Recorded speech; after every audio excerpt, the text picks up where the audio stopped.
You've got a new ad up in South Carolina taking direct aim at Senator Santorum. You call him a corporate lobbyist, a Washington insider with a record of betrayal. You also call him corrupt in that ad. Senator Santorum is standing right here. Are you willing to stand by those charges and explain them? Well, it was a quote. Somebody did make a survey, and I think he came out as one of the top corrupt individuals because he took so much money from the lobbyists. But really what the whole... There it goes again. They caught you not telling the truth, Ron. But what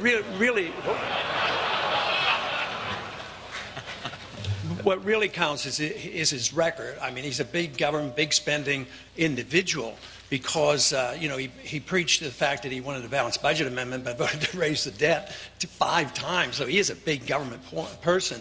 And we as Republicans know something about right to work. He voted against right to work. He voted along with No Child Left Behind to double, the size of the Department of Education.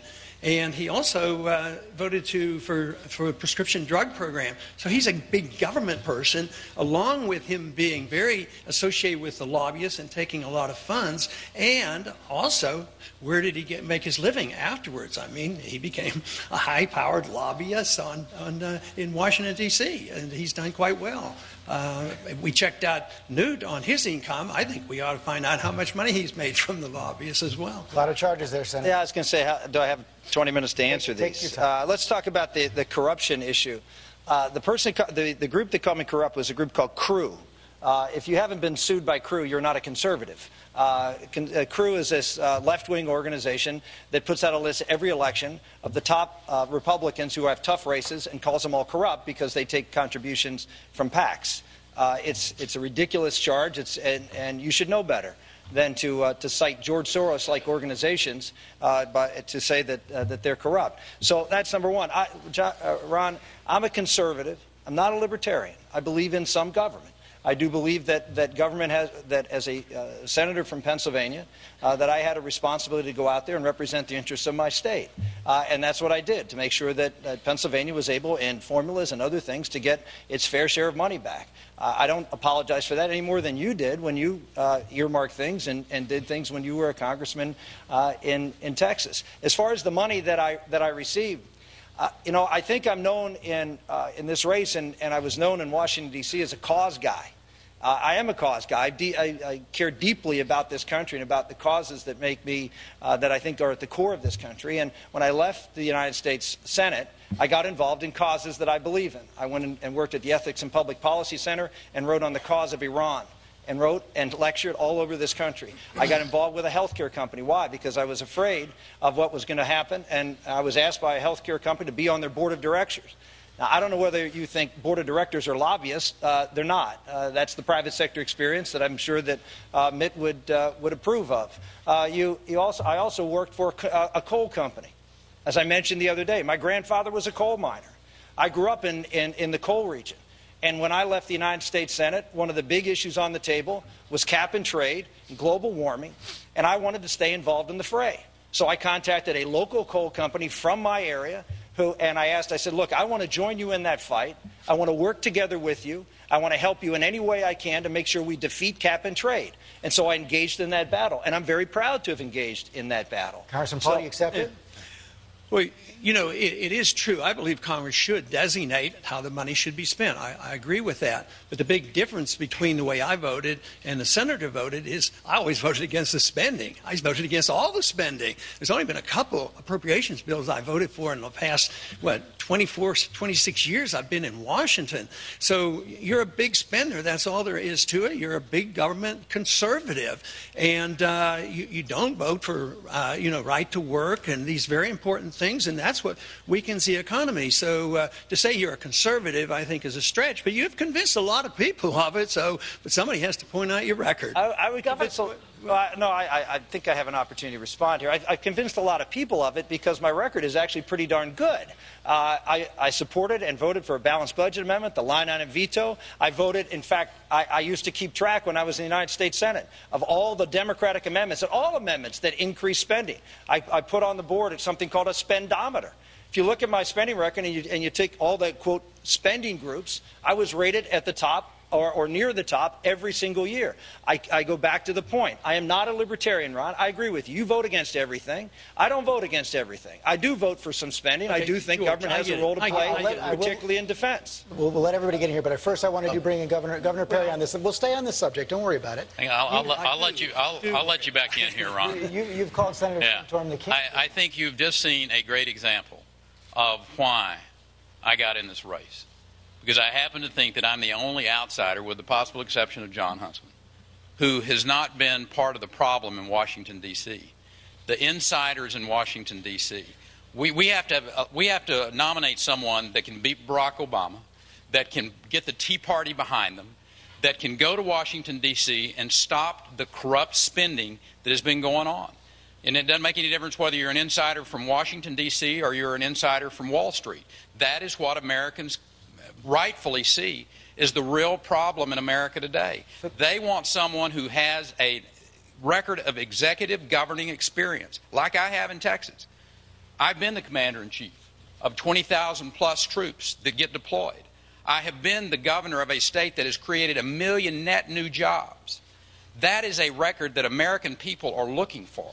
That is what Americans are looking for, an outsider that is not corrupted by the process. So, Governor, you're saying Congressman Paul is an insider? I am telling you, anybody that has had as many, here's what frustrates me, is that you go get the earmarks and then you vote against the bill. Now, I don't know what they call that in other places, but Congressman Paul in Texas, we call that hypocrisy. Well, I call it being a constitutionalist, because I believe we should earmark or designate every penny. You designate weapon systems, you designate money to go to spend $1 billion on an embassy in Iraq. That's an earmark too. I say that Congress has more responsibility. But this thing, back to Senator Santorum, he ducks behind this. He's for this balanced budget amendment, but voted 5 times to increase the national debt by trillions of dollars. This is what the whole Tea Party movement's about. Quit. Government's practically stopped at over increasing the national debt. You did it 5 times. So what's your excuse for that? That's trillions of dollars. You kept this thing going. You didn't do very much to slow it up when you had a chance. Recently, Dr. Paul referred to you as a chicken hawk because you didn't serve. Congressman Paul, would you say that again? Would you use that phrase again? Yeah, I think people who don't serve when they could and they get 3 or 4 or even 5 deferments aren't. They have no right to send our kids off to war and not be even against the wars that we have. I'm trying to stop the wars, but at least I went when they called me up. But the veterans problem is a big one. We have hundreds of thousands coming back from these wars that were undeclared, they were unnecessary, they haven't been won, they're unwinnable. We have hundreds of thousands looking for care, and we have an epidemic of suicide coming back. And so many have. If you add up all the contractors and all the wars going on in Afghanistan and in Iraq, we've lost 8,500 Americans, and severe injuries over 40,000. And these are undeclared wars. So Rick keeps saying you don't want this libertarian stuff, but what I'm talking about, I don't bring up the word, you do, but I talk about the Constitution. Constitution has rules, and I don't like it when we send our kids off to fight these wars, and when those individuals didn't go themselves, and then come up and when they're asked, they say, oh, I don't think one person could have made a difference. I have a pet peeve that annoys me to a great deal, because when I see these young men coming back, my heart weeps for them. Speaker Gingrich. Well, Dr. Paul has a long history of saying things that are inaccurate and false. The fact is, I never asked for deferment. I was married with a child. It was never a question. My father was, in fact, serving in Vietnam in the Mekong Delta at the time he's referring to. I think I have a pretty good idea of what it's like as a family to worry about your father getting killed, and I personally resent the kind of comments and aspersions he routinely makes without accurate information and then just slurs people with.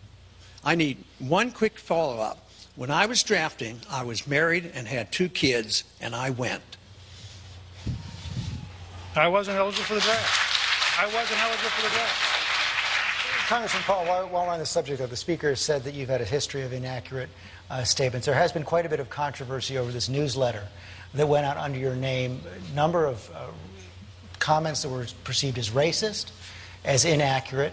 You've said that even though they were written under your name, that you didn't necessarily know they were written, you don't necessarily stand by them. Can you really take the time now and explain to everybody what happened there, how it was possible that those kind of comments went out under your name without you knowing about it?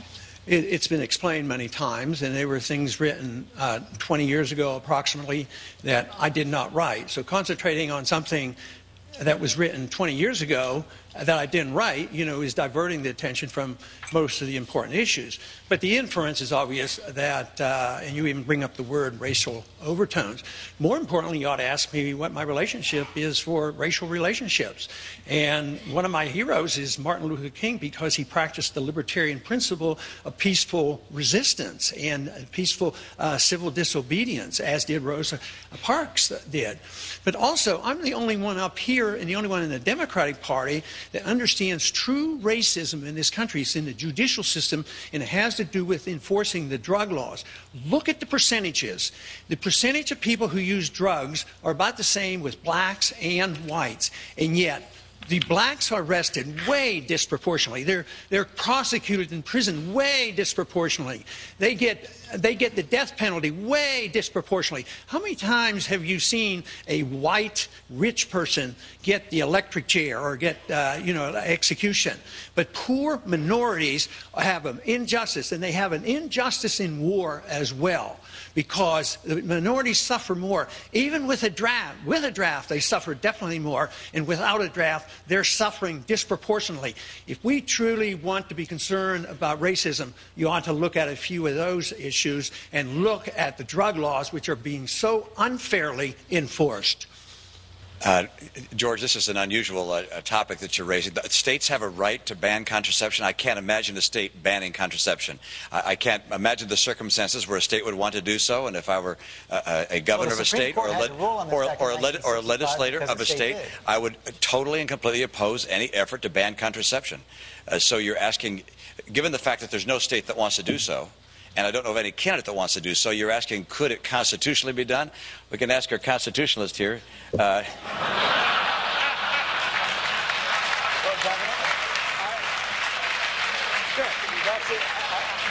sure Congressman Paul. Okay, come on back. Do you believe that states have that right or not?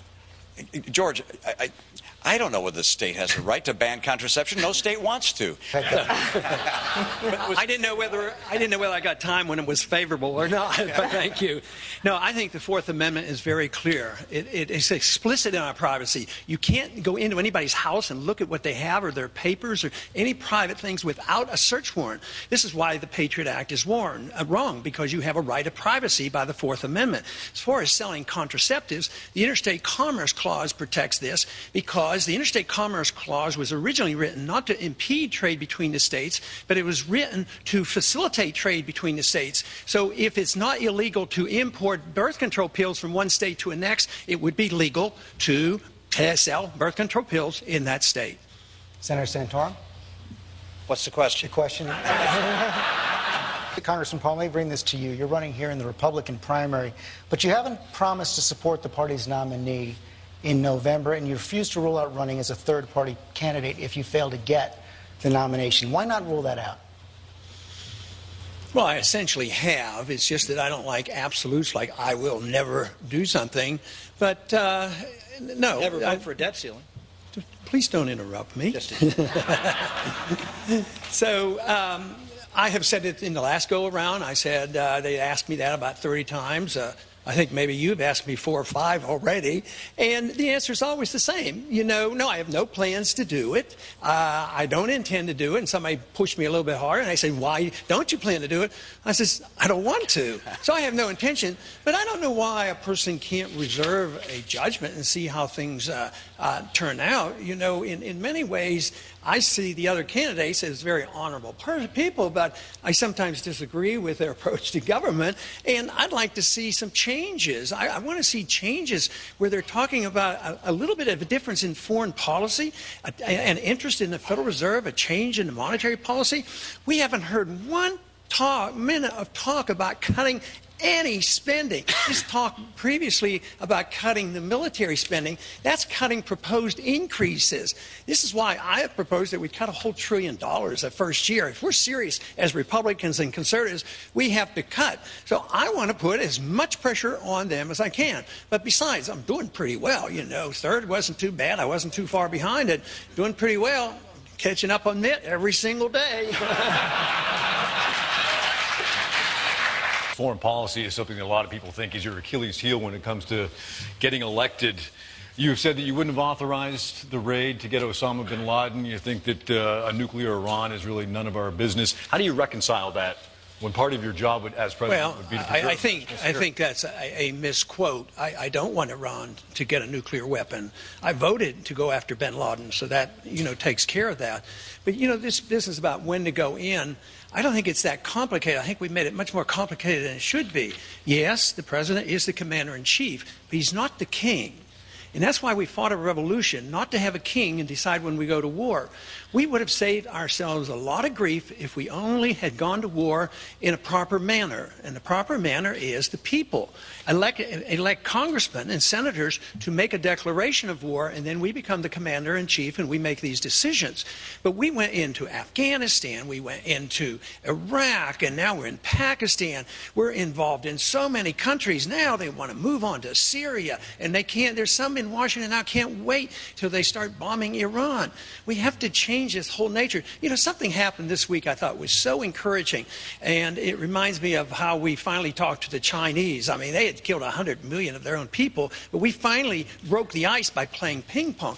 But today, the American Navy picked up a bunch of fishermen, Iranian fishermen, that had been held by the pirates and released them. And they were so welcome. It was just a wonderful thing to happen. This is the kind of stuff we should deal with, not putting on sanctions. Sanctions themselves always leads up to war, and that's what we're doing. Eastern Europe is going to be destabilized if they don't have this oil, and this just pushes Iran right into the hands of the Chinese. So our policy may be well-intended, but it has a lot of downside, a lot of unintended consequences, and unfortunately blowback. And Congressman Paul, we hear over and over again people are hoping for a great vision for America once again, America on the move once again. Give us the great vision that is realistic given the financial situation, a realistic great vision for America. Well, it's to restore America to our freedoms, restore America to our principles, and that is individual liberty and our Constitution and sound money. And in doing that, you have to understand economics. You can't solve any of this economic crisis unless you know where the business cycle comes from and why you have bubbles and why they break. You have to understand that we've had a financial bubble that's been going on for 40 years. It's collapsing. Nobody quite recognizes it, but we're in the midst of a real big correction.